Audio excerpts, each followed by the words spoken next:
Great. Thank you so much, Claire. Good morning, good afternoon, and good evening, everyone, and welcome to the second rapid fire session of this NNN. I'm Kim Jensen from the Carter Center, and I'm pleased to be the facilitator for what will be some very interesting presentations today. So before we begin, I just want to go over a few housekeeping notes for those of you who may not have been in the first rapid fire session today. So since you're here, you already know how to access the session. You'll do so via the web browser. And similar to the plenary session, during this session, your microphone and your camera will remain off.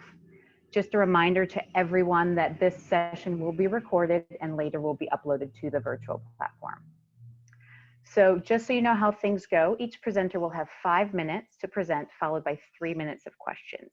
So if you do have a question for any of the presenters throughout the session, you can drop a question into the chat function, which you'll find on the virtual platform. So if you're looking at this video on the web browser, it should be right next to it. Just know that if you have opened the session in Zoom, you will have to go back to the web browser to enter those questions in the chat.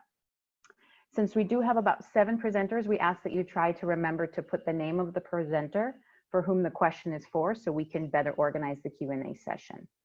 We will try to get to as many of those questions during the 3-minute Q&A for each presenter as we can.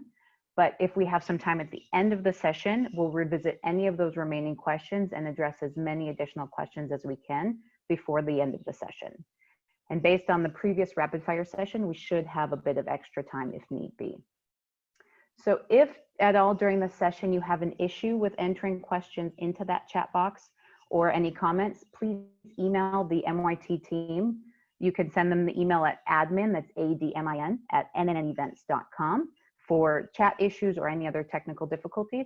Or you could also just drop an issue into the chat box and they'll respond to you immediately. So with that, we'll kick off the presentation. And our first presenter today is going to be Rocio Villacorta Linaza from the Liverpool School of Tropical Medicine, who'll be addressing NTD supply chain, a call for integration. Rocio, the virtual floor is yours. Thank you very much, Kim. Hi, everyone. So as Kim has said, my name is Rocio Villacorta Linaza. I'm the coordinator for the supply chain capacity building of Ascend West and Central program. Our specialized team are passionate about health system strengthening in low and middle resource settings. We know building capacity building in the last mile is a means to achieve this goal, and integration is our key approach. For the past year, we have worked with national NTD programs and the partners to identify specific challenges, gaps, and opportunities in this area. Today, I will highlight key findings based on our work in 7 countries. In Chad, Ghana, Guinea-Bissau, Liberia, Sierra Leone, we carry out our assessment involving field visit and literature review. In Nigeria, we facilitate a learning session which progressed previous program. And in DRC, we made an initial consultation. Next slide, please. The first step in the NTD supply chain for donated drugs is planning and forecasting. Most countries use a simple formula to quantify drug needs in endemic areas. This formula is the national census data plus the estimated annual percentage of the population growth. But this information is often out of date and doesn't account for actual population changes, cross-border movement, or internal migration to the seasonal work.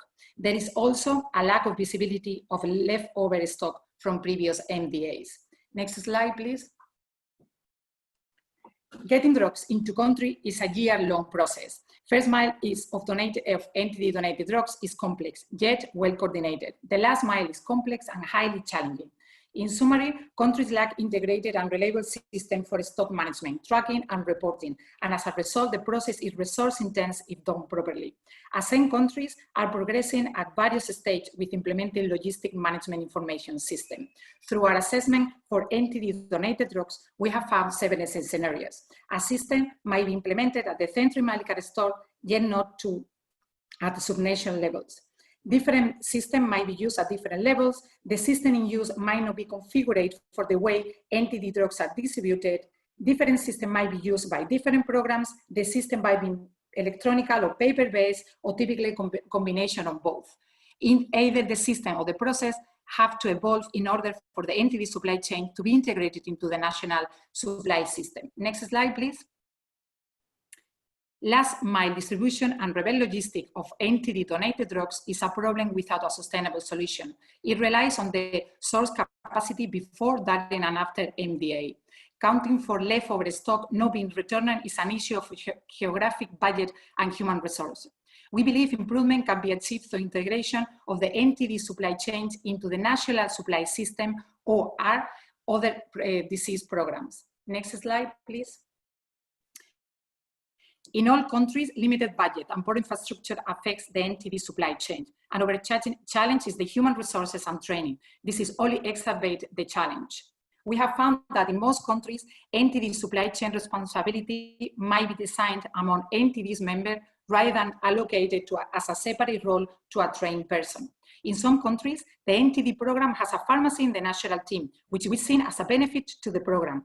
In the health system, there are pharmacists and pharmacist technicians that are not fully involved in the NTD programs, which we see as a missed opportunity. Next slide, please.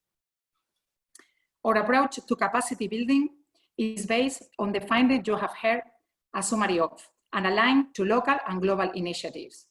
From this informed position, we develop target plans with NTD programs in each country, which is aligned with program activity, MDA campaigns and training, and with health system strengthening under the ASCEND program, as well as collaborating with other partners and projects where possible. Our initial focus to address the challenge is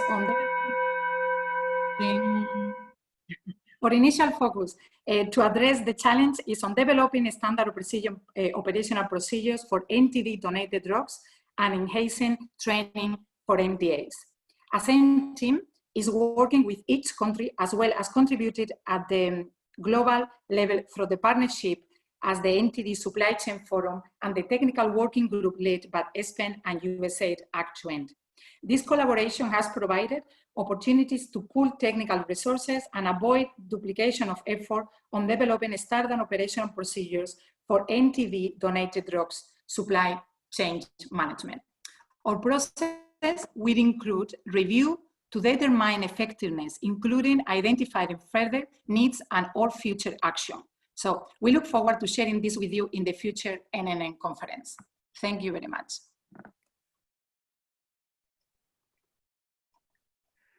Thank you so much, Rocio. I don't see any questions just now, but we'll give everybody a minute as this is a very important topic that impacts many of our entities we all work on. And if anybody cannot think of a question at the moment, but you think of one later, feel free to drop it in the chat box and we can revisit that at the end of the presentations as well.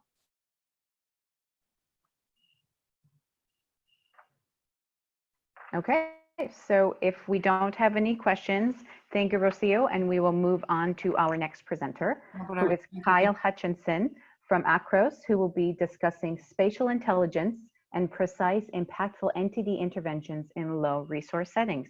Kyle, over to you. Thanks, Kim. Hi, everyone. I'm Kyle Hutchinson. I'm the Reveal Coordinator at Akros.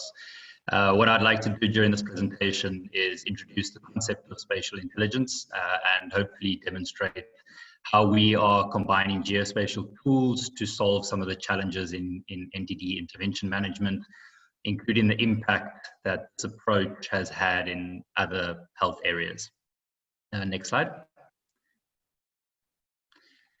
So one of the many but common challenges with disease control and elimination efforts, including NTDs, is understanding the quantity and distribution of a population, and then subsequently deploying, monitoring, and adjusting these interventions accordingly.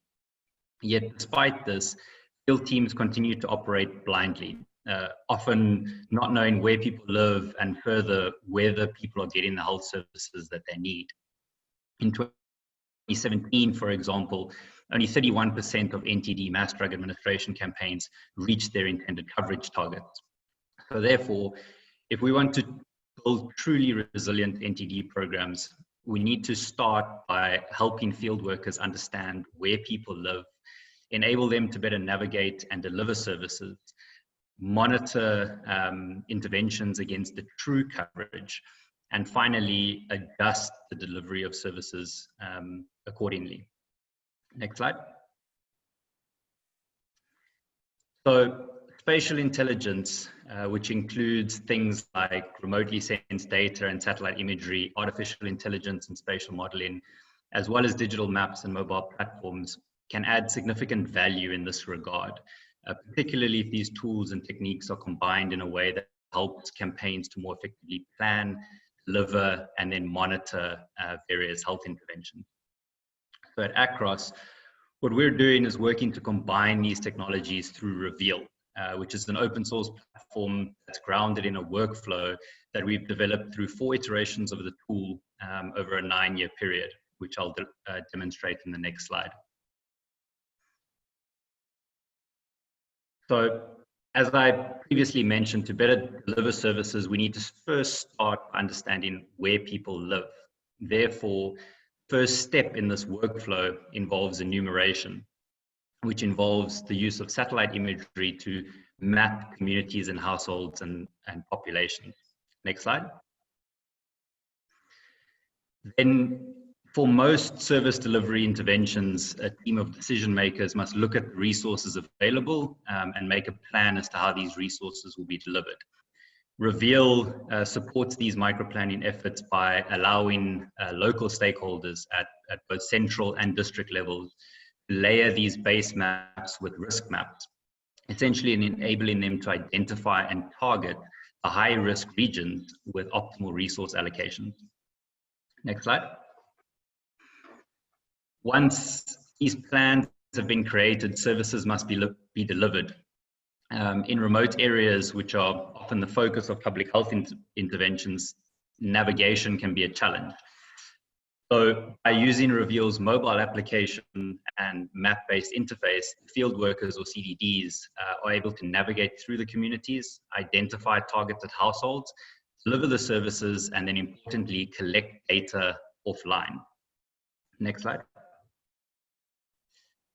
Finally, accountability of the work that these field teams do, in other words, knowing that they are delivering the services to the right people in the right place, is crucial.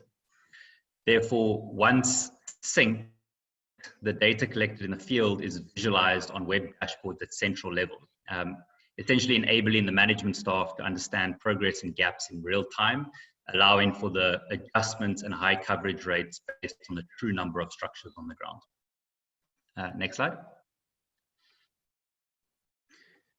So by combining these tools and techniques and applying this approach, public health campaigns can optimize their performance and maximize their impact. For example, health campaigns have increased coverage rates by 20 to 30%, and the reduction of disease burden through increased campaign coverages of that degree is quite significant. In one evaluation, malaria cases dropped by 15% more when indoor residual spraying was supported with Reveal versus IRS alone. It can also result in significant cost savings per disease case averted. So with Reveal or without Reveal, the cost per malaria case averted was $118. However, with Reveal, the cost dropped by 63% to $44. Extrapolating these figures against global expenditure would illustrate the tremendous savings that spatial intelligence could yield for global health budgets. Next slide. So to close, what I'll say is that we're quite excited about the prospects of applying spatial intelligence to public health contexts, and in particular, supporting NTD programs through the use of these tools, as well as other innovations in service delivery models. So if you are too and would like to find out more about what we're doing, please feel free to visit our website and or get in touch. Thank you. Thank you very much, Kyle. That was a great presentation. We do have 2 questions already in the chat box, and I may have a question for myself as well. One question from Angelia Sanders is, how receptive are governments to these satellite maps? We'll start there and then we'll follow up with the second one.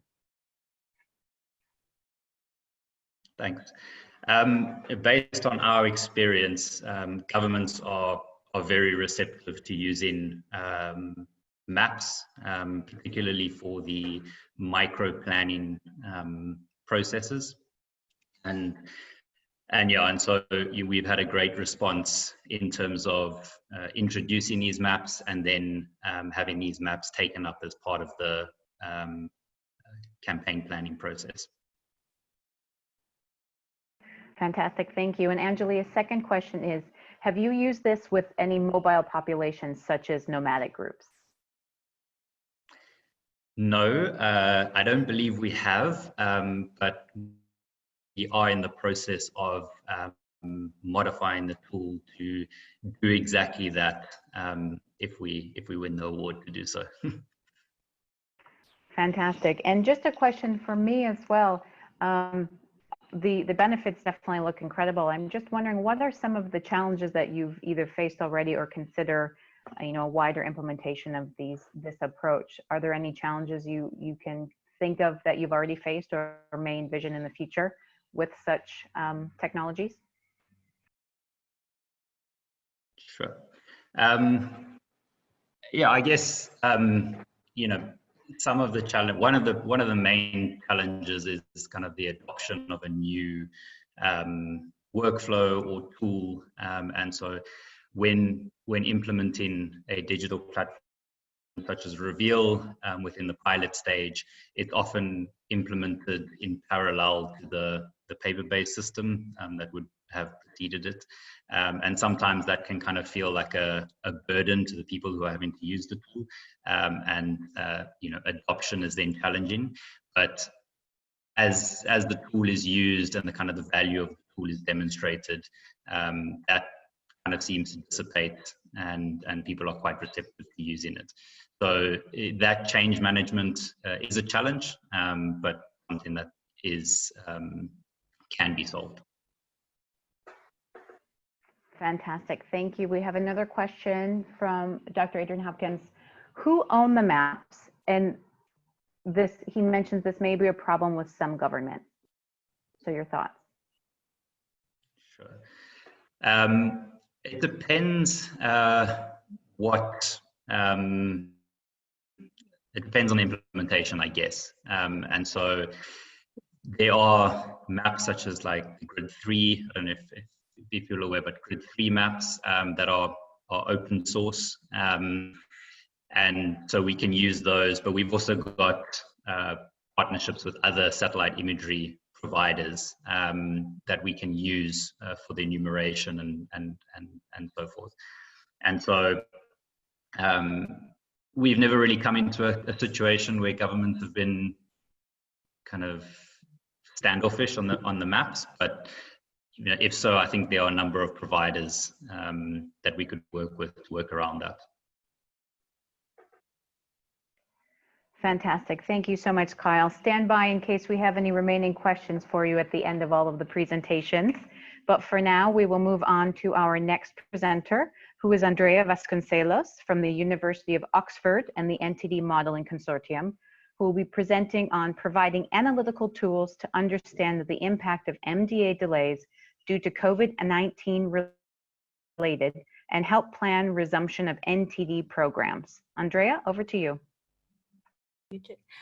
Thank you very much. I'm Andreia Vasconcelos, and on behalf of the NTD Modelling Consortium, I'm going to briefly present model-based analysis to evaluate the impact of MDA delays and the development of analytical tools to support decisions when programs resume.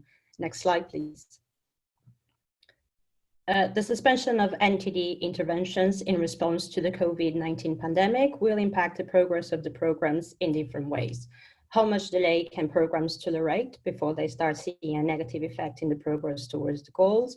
In which settings the impact of delays will be greatest, and what remedial strategies can be implemented to mitigate these delays? Next slide, please. And another 3 clicks. Apologies. Can you click? Yeah. Mathematical modeling can provide quantitative insights into these questions. Here's a representation of the general scenarios model to understand the impact of the delays, with and without interruption, and with and without remedial strategies. The remedial strategies model were specific for each disease, but include increase the coverage, increase the frequency of treatment, target populations, and different drug regimens when applicable. It's important to mention that these are general scenarios and assumptions were made about coverage, about previous numbers of MDA, and that these, some of these have not been tested in programs. Next slide, please. This figure compares the prevalence of infection with and without MDA interruption. Delays to MDA will lead to an increase of infection in the community, the black line in the figure on the left, and additional rounds of MDA will be required to get back on track. Alternative strategies, however, could potentially be used to help programs resume previous trajectory towards the 2030 goals as seen in the figure on the right. On the next slide, please. This figure shows the mean delays in achieving the control or elimination targets assumed at 12 months MDA interruption. The analysis suggests that for some NTDs, the mean delay to the target is less or equal to the MDA interruption duration.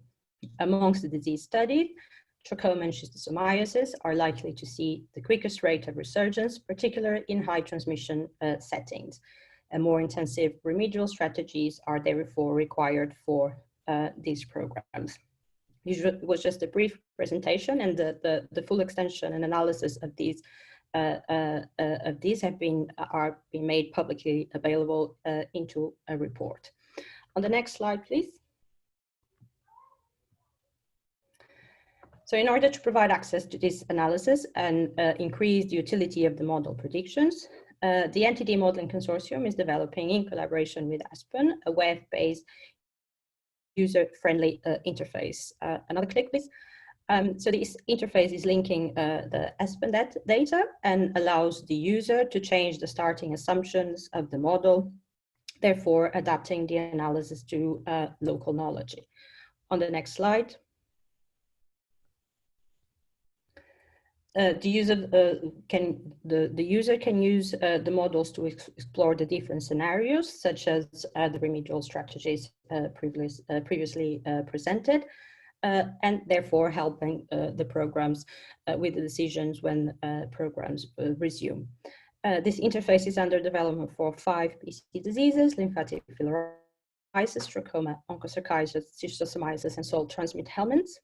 And we have a planned release date of October. This work and the NTD Modelling Consortium is funded by the Bill and Melinda Gates Foundation, which we acknowledge funding. And I would like to thank you all for your attention.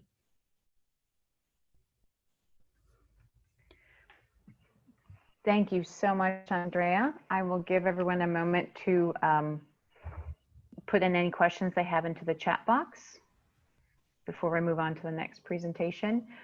Scott McPherson has asked, can you elaborate on what sort of remedial strategies might be recommended, or is that dependent on the population-based research you referenced? So for all the diseases, for most of the diseases, the remedial strategies were increasing the coverage when the programs resume, or increasing the frequency of NDA.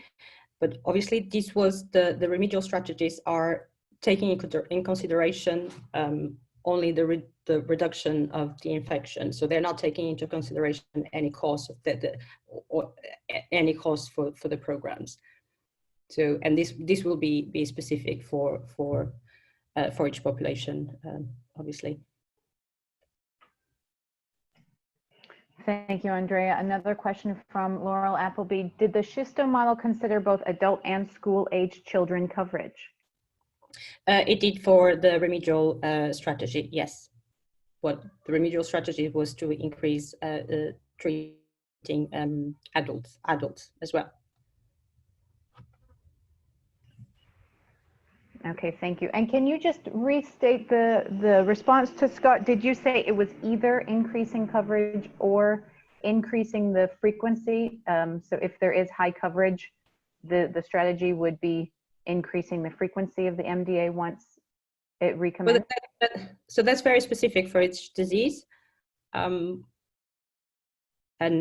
for each of the models used. So I can provide details if needed. Sure, absolutely, thank you. Another question from Kelly Callahan. Can you please name the NTDs that will be challenged by the COVID delays? According to our analysis, is mostly trachoma and schistosomiasis in high transmission settings.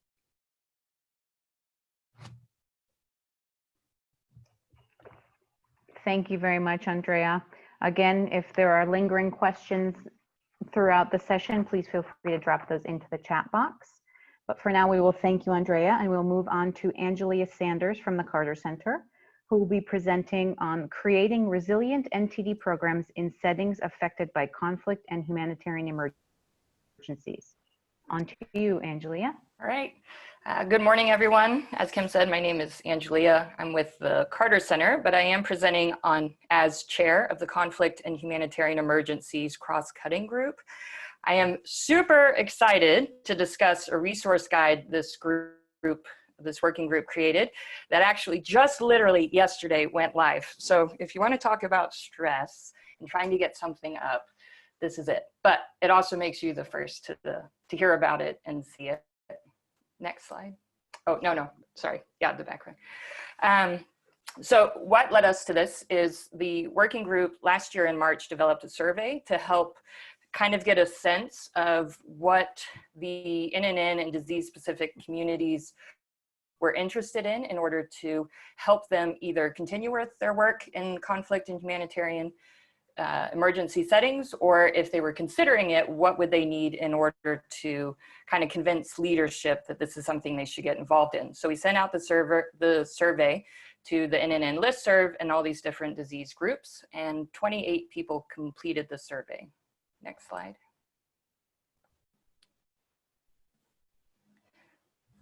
Based off the responses, the three major needs that were identified and what the working group decided to prioritize for our activities was identifying where NTDs and conflict and humanitarian emergencies overlap.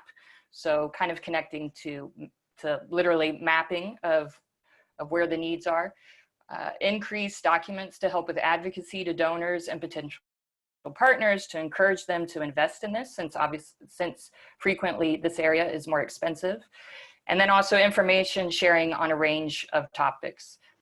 So what I'm presenting today on behalf of the group is connected to the last major need identified, and that is more information. In order to do this, we developed a resource guide. Next slide.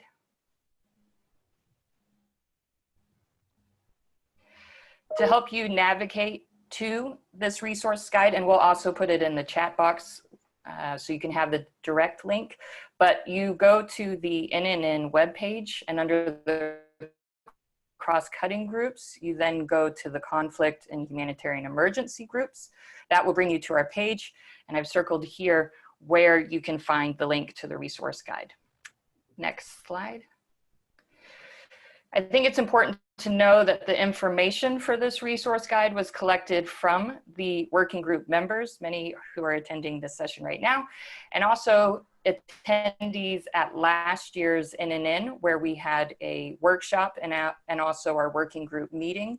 Many of you also may have participated in that meeting. And from sort of the collective wisdom within the groups and also information from the resources we found online, we identified 5 thematic groupings, and that is how we organized the tool. So those groupings are getting started, understanding the context, community engagement, security and participant safety, and program research and planning. I'm going to use getting started as a way to highlight how the information is shared. Next slide. So underneath each topic, there's a summary paragraph or two about what are the key takeaways for that topic. Underneath that are sub-themes of information that we found was very useful, and then also resources. Next slide. So when you look at the sub-themes and you click on that, then additional information is there. So things that as an organization, you might want to consider as you're getting involved. Next slide. To help support this and to get even further detailed information, we've listed out a lot of resources that we were able to find. It has links to, so one, it lists out what the resource is, who the organization and author is, and then key sections that may be of interest. Next. So for example, we have here a disaster summary sheet of the armed conflict. Oops, went a little forward, but it provides information on maybe what you need to consider if you're working in an armed conflict area and how this may impact health or WASH. Next slide.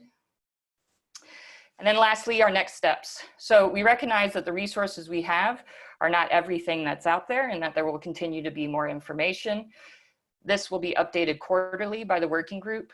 Each section will be expanded upon as we learn new information. And hopefully as we get more members to the group, that brings information with them. Because case studies was identified as an area of interest, we're going to work to develop a template and document the information of NGOs who are implementing NTDs in these settings.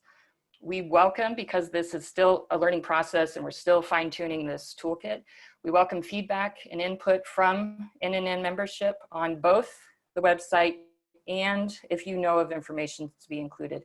You can contact myself and also Tim, and I would like to thank Tim because he has really put a lot into developing this website. I also want to give special thanks to the cross-cutting group members for their work. This has been over a year in process, and also to the Carter Center for their financial support to actually developing this as a web-based platform. Thank you. Thank you, Angelia, and congratulations to everyone involved on that resource. It's pretty impressive, and well done for getting it out just in time for the NNN. We're waiting on some questions. I'm just wondering, is there a plan to roll this out to ensure that people are aware of this great new resource that you all have worked so hard on? Yes, so this was sort of our intro, and recognizing that we are still tweaking it and making it better. We will be working with members, so those of you who are participating in this, please visit the website and then to provide feedback that you may have on it.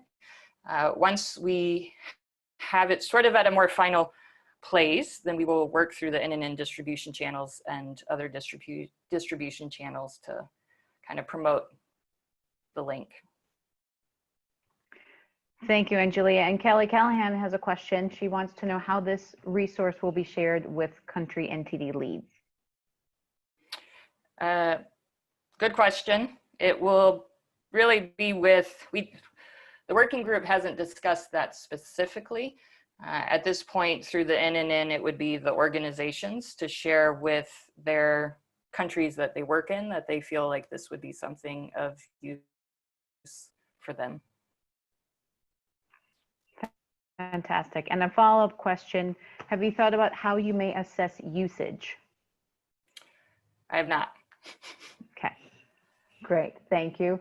And you've got a well done from Kelly Callahan. And just for everyone who may not be watching the chat, the link to the resource has been added to the chat box, so you can go right there to get the information that Angelia spoke about. Thank you, Angelia, very much for your presentation. And with that, we'll move on to our next presenter, who is Dupree Ayabina from the University of Oxford and the NTD Modelling Consortium. She'll be discussing moving towards integrated NTD approaches, opportunities, experiences, and challenges. Dupree, the floor is yours. Hello, everyone, and thank you for the opportunity to talk. And today I'll be talking about something that Jaspreet Kaur, who was initially with the NTD Modelling Consortium, was working on before she moved on to a new job. So I'll just be giving some very general ideas. Next slide, please. So integrated NTD control basically consists of a variety of activities, and definition might be context specific. But generally speaking, there are three ways this can be done. First of all, we could think of programs that would combine interventions for various entities to target multiple entities at once, and this would be to avoid duplication of activities. For example, for entities that require regular mass drug administration of preventive chemotherapy, you consider a program that combines distribution of treatment for several entities at the same time, to a community that is at risk of both entities. For example, the Chiapas project in Mexico, which distributed treatment for STH and trachoma. And secondly, you could consider programs that combine entity interventions with other public health programs to achieve a common goal. An example of this would be a case where entity interventions are integrated with maybe even the general healthcare system, for example, integrating mass drug administration with vaccination programs. And also you could consider programs that collaborate with other sectors to address risk factors. An example of this would be where projects like water and sanitation projects are combined with drug administration projects in order to achieve a more sustainable impact. And over the years, more importance has been placed on the need for integrated control in order to be able to meet the set targets. And in the new draft for the WHO NTD roadmap, it's been slated that there's an aim for at least 90% of endemic countries to have entities integrated into their national healthcare plans by 2030. Next slide, please. So for integration to work, there has to be like a common platform that where you can combine activities for entities that have similar delivery strategies and interventions. And there are several opportunities for this. For example, you could think about in planning and program management. For example, a country could develop an annual plan for multiple entities that is endemic in that country, and this could include either disease-specific targets or cross-cutting targets. And also you could think of preventive chemotherapy packages that involve more than one entity at a time, and this would have to do with administration and also management of them. And also you could think of healthcare worker training and providing capacity development for program staff to care and treat patients with patients of multiple entities at the same time. Next slide, please. And generally, there are challenges that come with this. And for there to be integrated control, there has to be a clear-cut management. And for countries that already have established disease-specific programs, this would mean merging of roles, and this could lead to redundancies and even resentment among staff. And also another thing that could happen is that program staff would need to receive training on new diseases, which they will now have to handle. And that challenge would be in the use of a single criteria for determining the correct dosage of all drugs to be distributed together. For example, the criteria for the correct dosage distribution of for schizomyces, it depends on body weight, while for onchocerciasis, it depends on body height. So if you want to combine these two programs together, you might need to come up with a single criteria, which may not be so straightforward to do. There might be another challenge in terms of drug co-administration. For example, the drug for onchocerciasis, ivermectin, is usually not administered in countries that are endemic for Laula because it usually causes adverse effects on patients that have high microglial densities on Laula. Next slide, please. And in conclusion, basically, in order to meet the 2030 goals for entities, there is a need for integrated control because a siloed focus on each disease may not be cost effective or sustainable. And also integration of entity control programs, it would be really good if they are led by countries because they are the drivers and beneficiaries of these programs, and you would need some accountability from them. And and then also you have to think of maintaining the balance between disease-specific and integrated approaches. For example, in a country that has almost gotten to a mission of a particular entity, it might be useful to focus on that NTD instead of integrating with others so that you can reach the goal of elimination. Next slide, please. And thanks everyone for listening. And I want to say thank you to my sponsors, the Bill and Melinda Gates Foundation and the NTD Modelling Consortium. Thank you. Thank you very much, Dupree, for that presentation. We have one question waiting for you.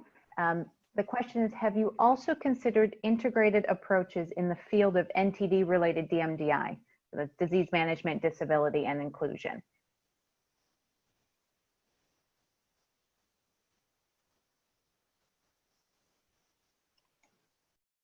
Did you hear that question, Dupree? I'm muted at the moment.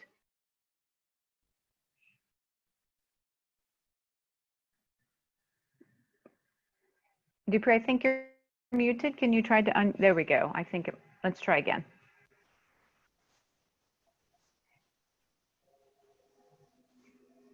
Dupree, are you hearing me? We might have some technical difficulties. Yeah, I can hear you now. Oh, fantastic. Yeah. So do you want me to restate the question, or were you able to hear that question? I couldn't hear earlier on. Sure. So the question is if you've considered an integrated approach for any of the disease management, disability, and inclusion related issues for NTDs, or has it been specifically for the MDA?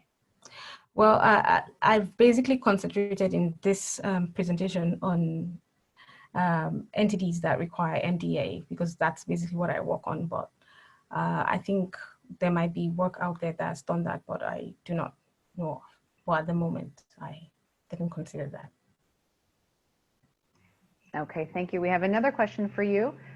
The question from Scott McPherson is, when integrating training platforms for multiple diseases and drug packages, are there concerns with MDA safety, particularly on remembering correct dosages, for example?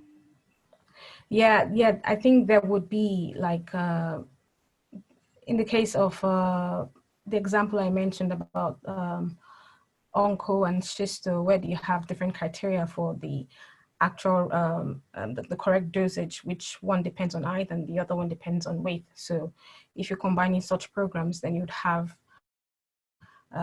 problems with choosing what dosage to give to different people. So that is definitely a challenge. Fantastic. Thank you, Dupree. And that will end your questions for the moment, but there may be some later. And so we just want to say thank you for the presentation, and we'll move on to Marguerite Den Boer from MSF, who will be presenting on the challenges of managing intensive disease management NTDs in the field.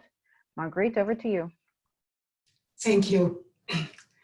IDM NTDs have in common that they are difficult and costly to manage, their burden is poorly understood, there's a lack of appropriate control tools, relatively low investment in R&D, and the people affected often live in remote areas with poor access to diagnosis and treatment.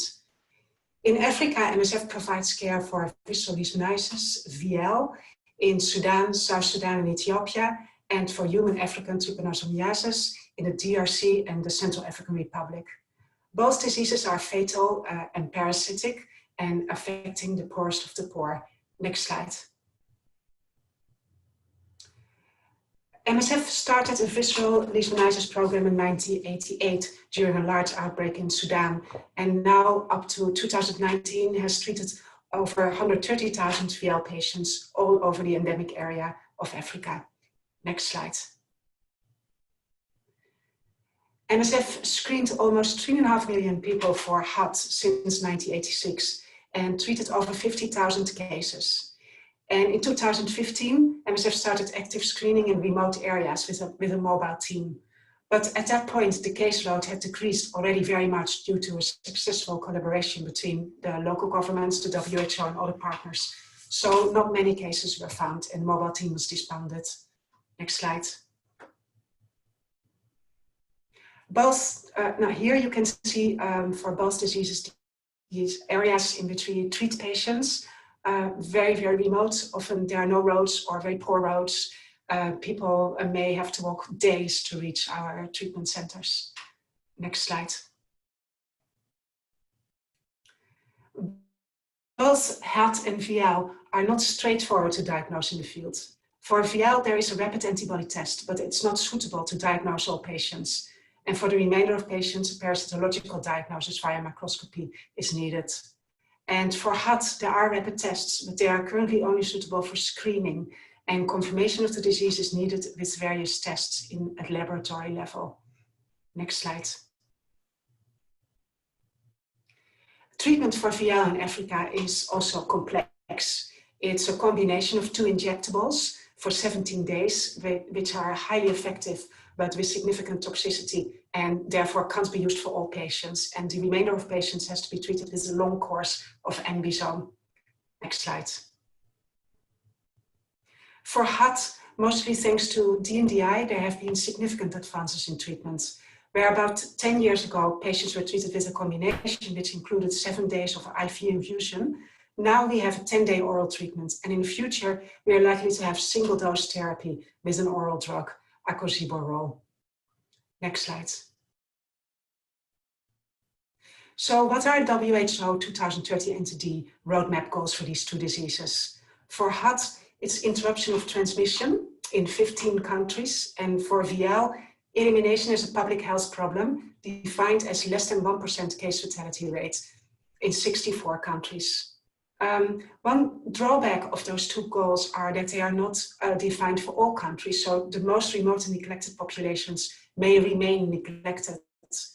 And also, the case fatality rate is an indicator of quality of care at the treatment facility level, but not a measure of the true VL mortality in communities.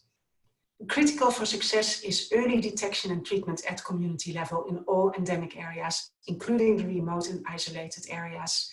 And how to achieve that is by increasing access to decentralization of diagnosis and treatment. Next slide. So in conclusion, HUT is now a low prevalence disease occurring in often extremely remote areas. And MSF's experience is that active case finding is no longer effective in that scenario, but integrated diagnosis and treatment with simplified diagnostic and treatment tools at community level may soon be possible. African VL is still endemic in many areas with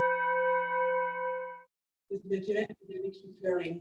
And MSF has shown earlier that active case finding is not cost effective because of the vast areas where the disease is endemic.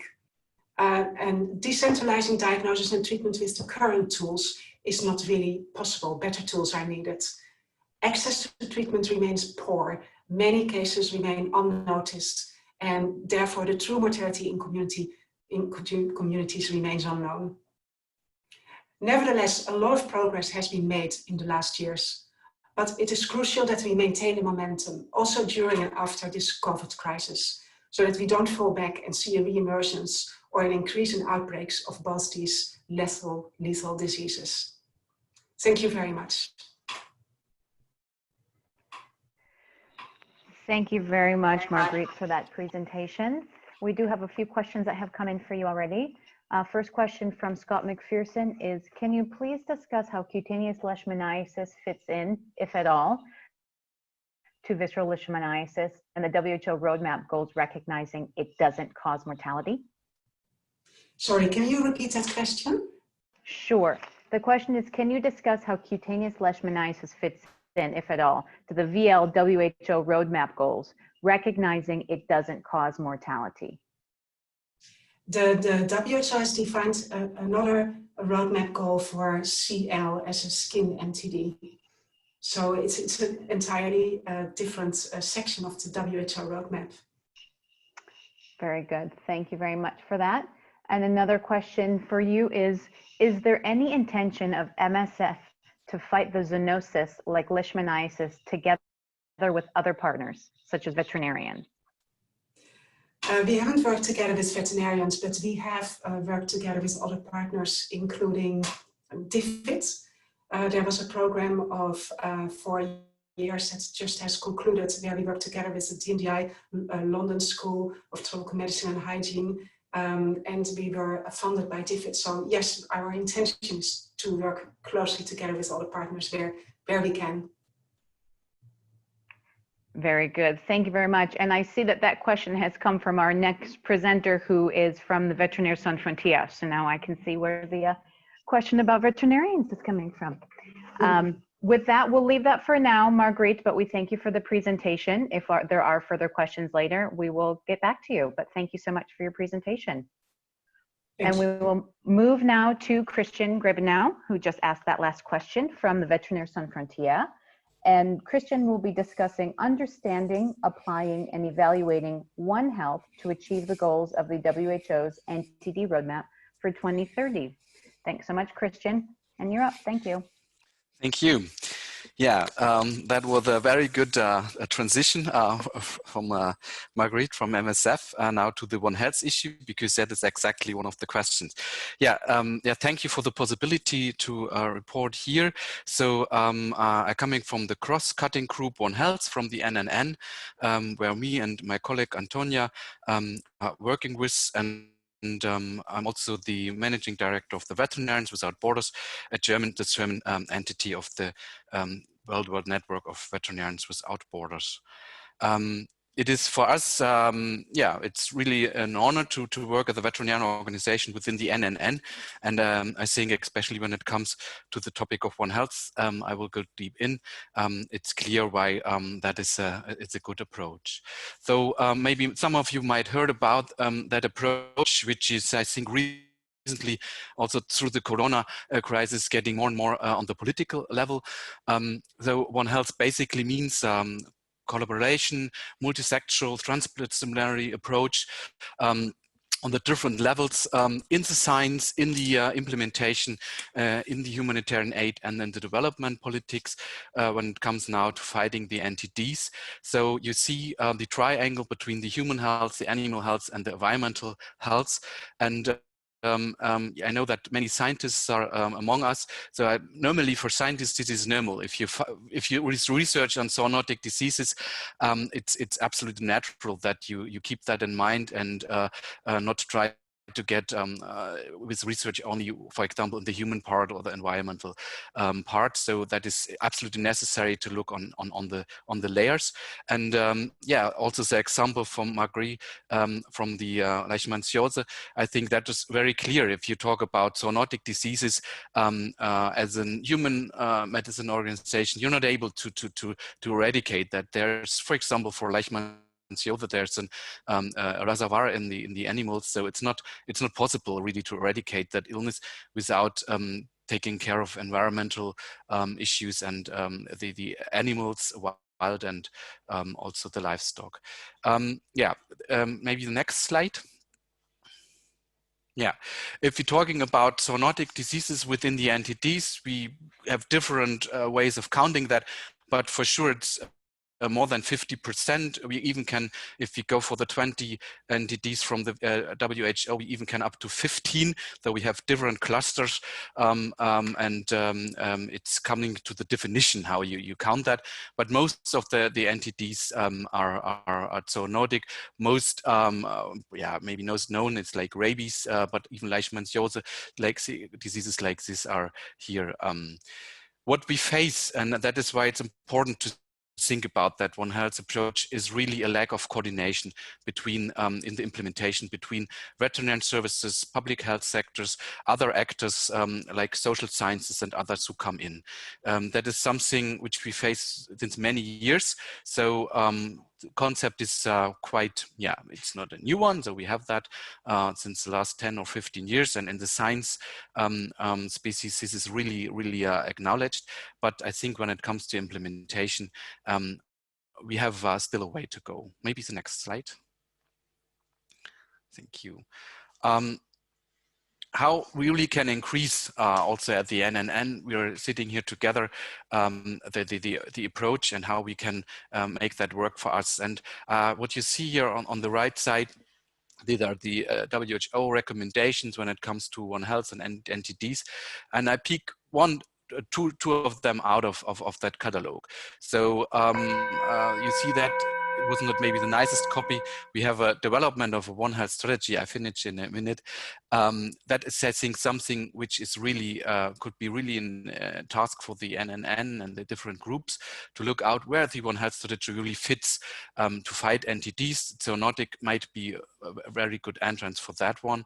And the second one is really, you have it under program planning, the development plans for coordinated disease control. I think that is something important, and also some of the colleagues who are presented before me, I think, also mentioned that coordinated disease control when it comes to the One Health. I think there, yeah, you really see how it has a benefit if you link up the different professions. Next, and maybe last slide, I think. Yeah, what I was talking about, I think, therefore, especially donors, I think, for implementation organization like us in the humanitarian sector and also in development politics, the donors are the key changers for that, because they design the programs, they decide who is pooling with whom. And if you look for diseases like rabies, for example, where it's absolutely the best idea to go not for post-expositions prophylaxis to vaccine, with the vaccine shots directly to the dogs. That are ways where you, in the end, save money, and where you can really, by using the One Health approach at the donor, can also have a much more bigger impact. And to change that really in the donor side, I think that is a very, very important exercise for the organization within the NNN in the next years. And on the political way, that I think is also now understand because of the Corona crisis we're all facing now. So I can tell you from the German perspective, with the German government, the One Health approach is now leading the development politics, also important for the humanitarian assistance programs, even important also on the cross-cutting between science and implementation. And I think that is gives me hope that in the next years that cooperation between the different sciences on that edge will be much more better, and we will also have very good results out of that. Thank you. I think that was, is there a last slide? Then it is the from yeah, I think I mentioned all that things, and as far as my time is over, yeah, then leave that as the last slide for discussion, but I think I talked already about it. Thank you. Thank you very much, Christian. A lot of information there. And about those challenges, Scott McPherson just pointed out that some of those challenges are similar to the challenges faced in trying to get the NTD departments and the WASH departments to align and cooperate. So I think there's a lot of commonalities there. I just want to mention before we get into your questions, if anybody is not aware, that there is a One Health cross-cutting group within the NNN, and you can visit the website to get some more information on that if desired. But we do have a few questions coming in for you, Christian. So the first question I have for you from Scott McPherson is, he's wondering how widespread you find the One Health approach within the national programs. And do you have any examples of ministries of health working together with ministries focusing on livestock, like the Ministry of Agriculture, for example? Yeah, what I know, we are mostly working in Eastern Africa. So I have example. I know that, for example, in Tanzania, there's like a task force of One Health who is doing that between the ministries. In Germany, the more donor-based country, that is coming now on the table. But especially the cooperation between the ministries in our countries, even if that ruled by different parties, it's quite a challenge. So I would say the idea is on the table, but we are still at the beginning for that one. And when it comes to One Health projects, I think the projects we have right now in our program, they are all done by NGOs. So we don't have any which is really, designed and planned by an institutional donor right now. Okay, great. Stephanie Meredith would like to know if you could provide an example on how to implement One Health. She says she hears a lot about this One Health approach, but finds it difficult to understand how that can actually be implemented. So if you have any examples, that would be very helpful. Yeah, maybe one example I mentioned with the rabies. So I think it's quite obvious if you want to fight rabies as a NTD, it's the best way is not to go for vaccine all the humans, or even to you know, we have that model of having the shots after you bite, so we call that the post-expositions prophylaxis. I think that is not the best strategy, because if you get bitten by a dog, then sometimes it's too late, you don't have the vaccine there. Even to go for vaccine all the humans who are in risk, which are millions in the world, especially in Asia, Africa is also still a problem. That is not a strategic way, because you pay like 200 euro per each human for the vaccine. If you do the vaccine with one dog, you pay 1 euro, and you're going really for the root of it. So if you look for that one, the implementation by fighting rabies is the One Health strategy would be, I want to protect the humans, but therefore I go for vaccine the dogs. Maybe, yeah. Great, thank you. I have one more question here from Angelia Sanders. She says, can One Health also include providing NTDs and veterinary services together for communities? She gives an example about South Sudan, where they frequently are trying to provide trachoma services to people who are from the village and cattle camps. So she suggests maybe we could have a better reach if we have a vet providing services at the time. Do you have any examples of some approach similar to this? Actually, we try. To be honest, we also. I was like last year. I was in South Sudan. I meet with the MSF, and in the end, it didn't work out though, because they want to vaccinate the children in the cattle camps. You know, the cattle camps are where the pastoralists are, very remote, and we vaccine their cattle for 10 years now. Though we have quite an access there. No, I think we have that from time to time, but it's mostly by accident. So, or NGOs link up in the field. But I have to admit, I think a proper plan there is not on the table, and I've seen many examples. For example, in Ethiopia with anthrax, where we come to villages where we give, we go for the vaccine for the animal, and we see the people suffering from the skin version of the anthrax, and we can do nothing. Though I think there's a lot of room to go, even by saving also transport costs when veterinarians and the doctors are going together in the field. Still at the beginning, I would say.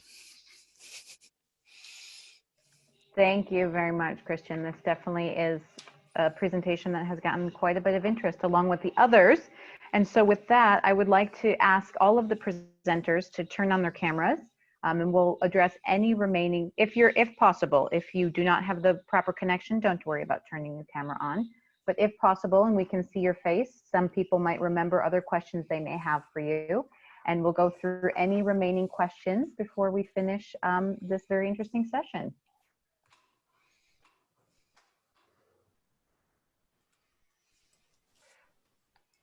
While there's a question, I do want to say to Christian, when I lived in South Sudan in a very remote part, the only other organization within a day's drive was VSF.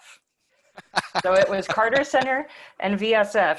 And so I can, yeah, the two organizations that went very, very remote. Thank you for that. I think we was one of the first to jump in the South Sudan. You see that on the plates, right? Mm-hmm. Yeah. If you have like the number 3 or 10, then you are one of the first one who move in. Yeah, thank you. Thank you again to everyone. And we do have a couple of questions that have come in from Medell Hatch for Rocio. Can you provide an example of a country where the NTD supply chain process is working very well and that can be a model for other countries? Hello, sorry, I was on mute. Hello? Hello. Well, so far we have seen in different countries, some part they are working, but as of the whole system, we have not seen yet a country where everyone is working really well. I believe in countries like Uganda and Rwanda, particularly in Rwanda, is working really well as Ethiopia, but at the moment in ASEAN, we are not working there. Thank you. Thank you very much. And a question for Kyle. Can you please comment on the geographies where geospatial maps are more effective or more difficult? So if it's a rural or village, urban, nomadic. That's from Adele Hatch.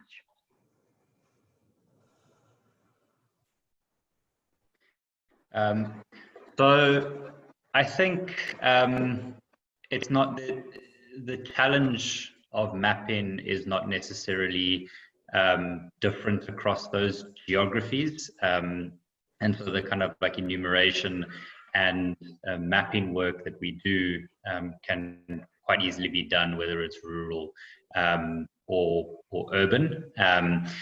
However, the implementation of the tool, I think, is more challenging in urban areas, actually, and given high density residential buildings and stuff like that.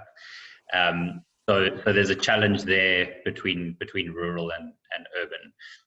But from a mapping point of view, I think, you know, the rural versus urban, there's not much difference there.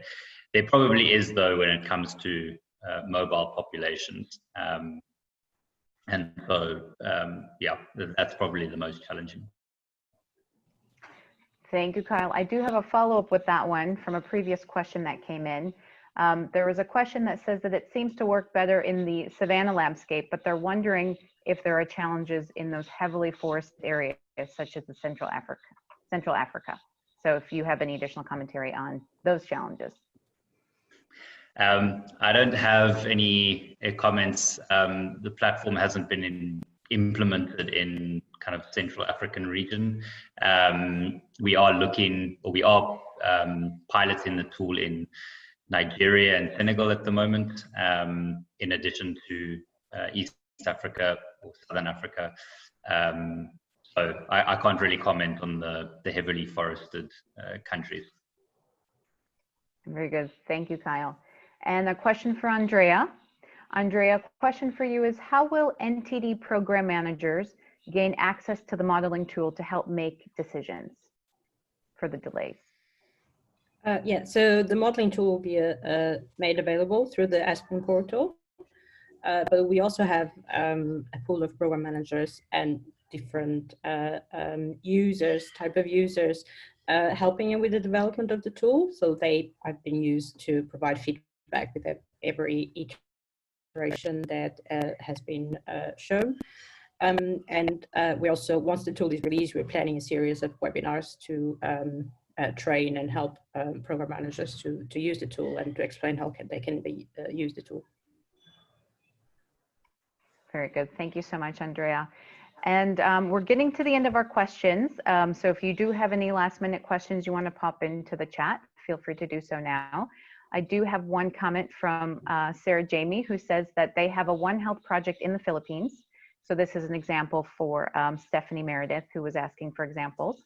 She said there's a community-based surveillance wherein medical doctors in bite centers, veterinarians in the field, community health workers, animal laboratory diagnosticians share real-time data to identify high-risk bites and suspect rabid dogs. So just another example as we all learn more about the One Health.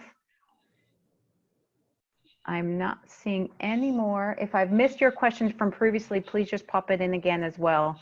If I've missed scrolling through as we've looked at the questions throughout the session. But, oh, yes, I do have another question from Kelly Gallahan for Andreia, another one for you. Is the WHO on board with the tool and thus will help country NTD leads to utilize and also as an advocacy tool with donors? Yes, this has been made in collaboration with Aspen. So I guess the short answer is yes. Super fantastic, Andreia. I'm sure there'll be a lot more discussion of this as we move forward in the uncertainty of COVID and the restarting of activities. If there are no more questions, I just want to thank all of the presenters. You've definitely packed a lot of information into a very short period of time, and we thank you for making my job easy of not having to cut anyone off, so I appreciate that. I'm sure that there'll be a lot more discussions about this information long after the NNN, but we're glad to start those conversations here. I also want to thank all of the participants who have joined us today and those who have asked questions. It really helped with a lot of that discussion, and I think a lot of interesting information has come out about it. And I just want to say thank you to the MYT team who has helped to facilitate this heavy lift of a virtual platform during the time of COVID, and specifically Claire and Rob, who are in this session with us today.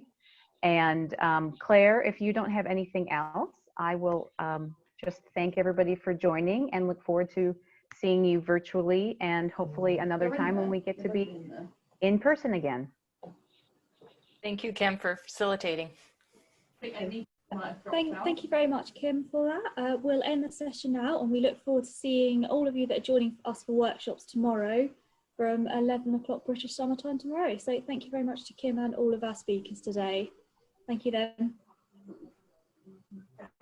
Thank you.